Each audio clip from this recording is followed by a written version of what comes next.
अस्सलामु अलैकुम दोस्तों, उम्मीद है कि आप हजरात खैर व आफियत से होंगे। अल्लाह रब्बुल इज़्ज़त आप लोगों को इसी तरह खुशहाल रखे, आमीन। दोस्तों, मौलाना अरशद मदनी साहब के इस बयान से बातिल के ऐवानों में ज़लज़ला बर्पा हो गया।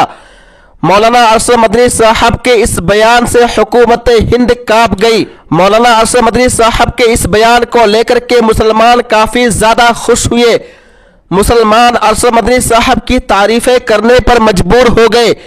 दोस्तों, उस बयान के अंदर मदनी साहब ने क्या ऐसी बात कही है जो बयान काफी ज्यादा सोशल मीडिया पर वायरल हो रहा है। मुसलमान एक दूसरे को भेज रहे हैं, एक दूसरे को शेयर कर रहे हैं, एक दूसरे को सेंड कर रहे हैं। इंशाअल्लाह इस वीडियो के अंदर हम जानेंगे, इसलिए आप लोगों से दरखास्त है कि इस वीडियो को मुकम्मल देखें और ज्यादा से ज्यादा इस वीडियो को शेयर भी करें। तो आइए पूरी खबर को जान लेते हैं और सुन लेते हैं। आंध्र प्रदेश के शहर किडपा में जमीयत उलमाए हिंद की ज़ेरे एहतमाम तहफ़्फ़ुज़े आईन हिंदू कौमी यकजहती कॉन्फ्रेंस, जिसमें लाखों अफराद ने शिरकत की, उस इज्तिमा में जमीयत उलमाए हिंद के सदर मौलाना अरशद मदनी साहब ने वक्फ तरमीमी बिल की शदीद मुखालफत की और कहा कि यह मुसलमानों के मजहबी मामलात में मुदाखलत करने वाला बिल है, जिसे किसी भी कीमत पर कबूल नहीं किया जा सकता।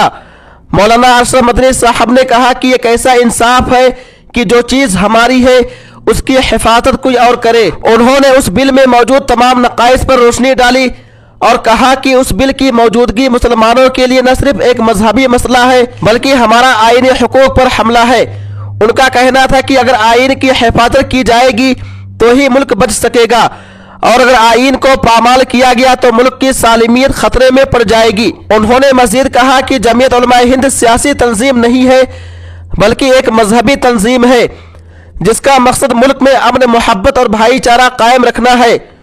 उन्होंने इस बात पर जोर दिया कि मुसलमान अपने वतन से मोहब्बत करते हैं और उसकी सालिमियत के लिए पुरअमन रहना चाहते हैं। मौलाना मदनी ने कहा कि आंध्र प्रदेश में जमीयत उलमाए हिंद की इससे पहले कोई कॉन्फ्रेंस नहीं हुई थी और ये इस बात का गमाज है कि यहाँ के मुसलमान अपने हुकूक के तहफ़्फ़ुज़ के लिए मुतहर्रिक है। उन्होंने इस बात पर खुशी का इजहार किया कि इस कॉन्फ्रेंस में 5 लाख से ज्यादा अफराद ने शिरकत की, जो इस बात का सबूत है कि आंध्र प्रदेश के मुसलमान इस वक्त मुल्क में होने वाली तब्दीलियों से बखूबी वाकिफ है और उनमें यह तशवीश है कि यह मुल्क किस सिमत जा रहा है। मौलाना मदनी ने कहा कि इस वक्त मरकजी हुकूमत वक्फ तरमीमी बिल ला रही है और साथ ही यकसा सिविल कोड के नफाज की बात कर रही है। उन्होंने कहा कि मरकजी हुकूमत अपने कदमों पर नहीं बल्कि 2 बैसाखियों पर खड़ी है, जिनमें से एक नीतीश कुमार और दूसरी चंद्रा बाबू नायडू की है। उन्होंने कहा कि अगर इस वक्त मुल्क में सबसे बड़ा खतरा आईन की हिफाजत का है तो उसका हल हम सबकी मुश्तरका जिम्मेदारी है।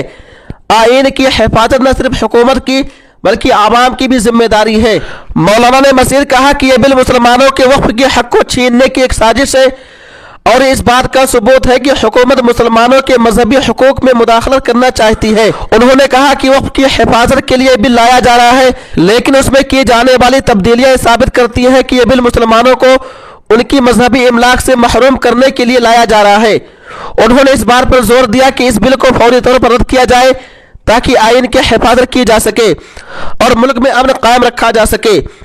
मौलाना मदनी ने कहा कि मुसलमान किसी भी कीमत पर वक्फ तरमीमी बिल को कबूल नहीं करेंगे। इस मौके पर जमीयत उलमाए हिंद के दीगर रहनुमा भी मौजूद थे, जिनमें मुफ्ती मासूम साकिब, मौलाना खालिद सैफुल्लाह रहमानी और मुफ्ती गियासुद्दीन रहमानी शामिल थे। तो दोस्तों, ये है मौलाना अरशद मदनी साहब का मुकम्मल बयान। आप इस बयान के बारे में क्या कहना चाहेंगे, कमेंट बॉक्स में जाकर के अपनी राय का इज़हार जरूर कीजिए। तब तक आप हमें इजाजत दीजिए। अल्लाह हाफिज़, अपना ख्याल रखिएगा।